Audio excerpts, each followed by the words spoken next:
Shalom Alehin, berjumpa lagi dengan saya pada perenungan hari ini tanggal 16 Maret 2024. Kembali saudara di pagi yang cerah ini kita mau bersyukur di dalam doa kepada Tuhan Allah kita. Dan jangan lupa berilah senyuman dan sapaan kepada sesama kita. Kita awali perenungan pagi hari ini dengan tanda kemenangan kita dalam nama Bapa dan Putra dan Roh Kudus. Amin. Bukalah hati dan terimalah Dia. Bacaan itu di hari ini diambil dari kitab Yeremia 11 ayat 18 sampai dengan 20 dan Injil Yohanes 7 ayat 40 sampai 53. Saudara-saudaraku yang terkasih di dalam kasih Kristus, tidaklah mudah bagi kita semua saudara untuk mempercayai perkataan orang yang disampaikan, apalagi dalam hal iman saudara. Demikianlah Yesus Kristus Tuhan kita saudara. Bagaimana sulitnya dia menyampaikan ajaran-ajaran kasih di tengah-tengah masyarakat Yahudi yang saat itu memegang hukum Taurat. Sehingga ajaran Yesus sepertinya menentang ajaran yang mereka anut. Terlebih para petinggi agama Yahudi, yakni para imam ahli-ahli Taurat yang dikuasai orang Farisi. Walau ajaran-ajaran dan perbuatan Yesus yang nyata saudara telah terbukti mendatangkan banyak kebaikan bagi masyarakat Yahudi, namun saudara tetap saja mereka menolak menerima Yesus. Injil hari ini kita melihat bagaimana pertentangan banyak orang yang menyaksikan dan mendengarkan perkataan Yesus yang menakjubkan, sehingga ada yang mengatakan bahwa Yesus adalah nabi, yang lain mengatakan Yesus adalah Mesias. Kita lihat kesaksian-kesaksian dari orang banyak itu saudara. Dia ini benar-benar nabi yang akan datang.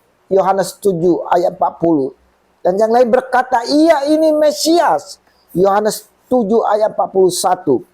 Ada juga yang menolak dan mempertentangkannya. Bukan. Mesias tidak datang dari Galilea. Yohanes 7 ayat 41. Mereka beranggapan saudara menurut kitab suci bahwa Mesias berasal dari keturunan Daud dan dari kampung Bethlehem, tempat Daud dahulu tinggal. Yohanes 7 ayat 42. Maka terjadilah pertentangan di antara mereka. Beberapa orang di antara mereka mau menangkap dia, tetapi tidak ada seorang pun yang berani menyentuhnya. Yohanes 7 ayat 44. Saudaraku, salah satu seorang Farisi yang bernama Nikodemus saudara, di mana pernah datang kepada Yesus pada waktu malam hari, menyampaikan, apakah hukum Taurat kita menghukum seseorang sebelum ia didengar dan sebelum orang mengetahui apa yang telah dibuatnya? Yohanes 7 ayat 51. Nikodemus saudara adalah salah seorang pemimpin agama Yahudi, termasuk orang yang mau membuka hati menerima ajaran baru dari Yesus.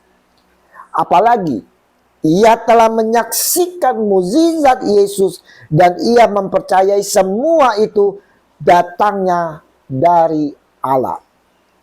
Orang yang terbuka hatinya saudara, apalagi setelah melihat buktinya, seharusnya memang orang tersebut harusnya percaya. Namun kenyataannya tidak banyak orang segera mempercayainya seperti Nikodemus, padahal ia guru agama Yahudi. Apakah kita sudah membuka hati untuk menerima Yesus sebagai Tuhan? Oleh karena keangkuhan diri kita ini saudara, yang menganggap sesuatu yang di luar nalar dan intelektual dirinya ada sesuatu yang tidak baik baginya dan menimbulkan kecurigaan, menyebabkan sulitnya kita membuka hati. Sekalipun kita sudah melihat tanda-tanda ajaib Yesus, bahkan merasakannya saudara, kita masih tak menerimanya.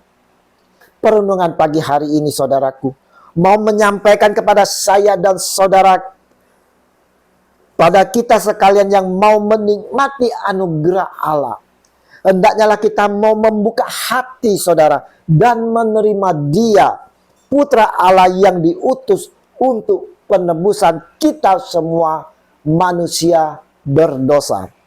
Yesus mau hadir bagi kita saudara, memberikan sukacita dan damai, pemulihan dan kesembuhan. Selayaknya lah kita mau terima dengan membuka hati kita. Kehadiran Tuhan Yesus yang membawa sukacita dan damai diharapkan dengan kehadiran diri kita kepada siapa saja saudara, baik dalam keluarga, komunitas, masyarakat, dapat menyenangkan hati orang lain yang berjumpa dengan kita dan dapat mengalami sukacita dan damai Kristus. Dan ini tentunya akan menarik orang akan datang kepada Yesus dan mengalami kasih Kristus seperti yang telah kita alami, dan akhirnya mau mengikuti Yesus.